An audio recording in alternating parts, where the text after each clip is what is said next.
In this video, we'll show you how to remove calcium deposits from your sink's aerator. As you can see, this sink has quite a bit of calcium buildup around the edges of the aerator and a little bit on the aerator itself. To start, all you're going to need is a plastic bag and some vinegar. Any kind will do. When pouring the vinegar into the bag, you don't need a ton, just a tiny bit will do the trick.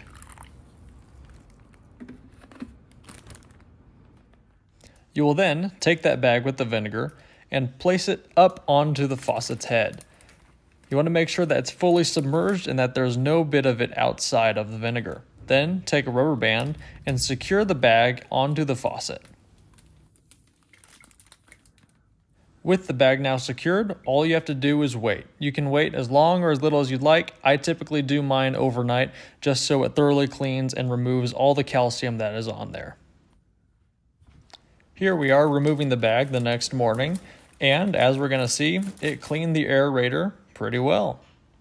The final step is just to flush out any of the vinegar that could be up in your sink, so feel free to rinse it out, and that is how you remove the calcium deposits off your sink. Thanks for watching.